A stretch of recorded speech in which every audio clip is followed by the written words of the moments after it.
तुझ्या आयुष्यात काहीतरी अडले आहे का? काम होत नाहीये, मन अस्वस्थ आहे, घरात तणाव आहे, तर कदाचित हा योगायोग नाही. स्वामी तुला 11 गुरुवार व्रतासाठी बोलावत आहेत. तू तयार आहेस का 11 गुरुवारचे स्वामी व्रत करण्यासाठी? आहेस तर ही माहिती तुझ्यासाठी आहे. हा व्हिडिओ स्किप करू नकोस.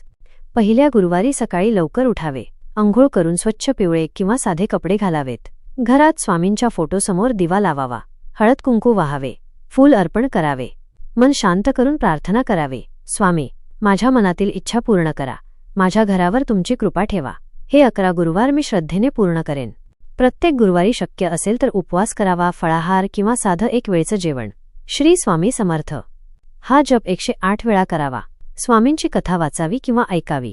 त्या दिवशी कोणाला तरी मदत करावी. गरजूंना अन्न, पक्ष्यांना दाणे किंवा किमान एखाद्याशी प्रेमाने बोलावे. कोणाचा राग करू नये, कोणाला वाईट बोलू नये. मन प्रसन्न ठेवावे. स्वामींना फक्त पूजा नको असते, त्यांना तुझ्या मनातील शुद्ध भावना हव्या असतात. 11व्या गुरुवारी उद्यापन करावे. 11व्या गुरुवारी साधं नैवेद्य दाखवावं, शिरा किंवा गोड प्रसाद. 5 किंवा 11 जणांना प्रसाद द्यावा. स्वामींचे आभार मानावेत. आणि सर्वात महत्त्वाचं, व्रत संपलं तरी श्रद्धा संपवू नये. लक्षात ठेव, व्रत म्हणजे फक्त नियम नाही, तो स्वामींवरचा विश्वास आहे. जेव्हा तू मनापासून म्हणशील श्री स्वामी समर्थ, तेव्हा स्वामी म्हणतील, भिवू नकोस, मी तुझ्या पाठीशी आहे. कदाचित हा व्हिडिओ तुला अचानक दिसला असेल, पण स्वामींच्या दुनियेत काहीच योगायोग नसतो.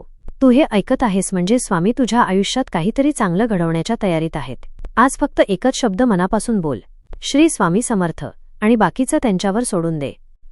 हा व्हिडिओ शेवटपर्यंत पाहिलास म्हणजे स्वामींची कृपा तुझ्यावर आहे. आता तुझी वेळ आहे. लाईक कर आणि हा संदेश 5 जणांपर्यंत पोहोचव.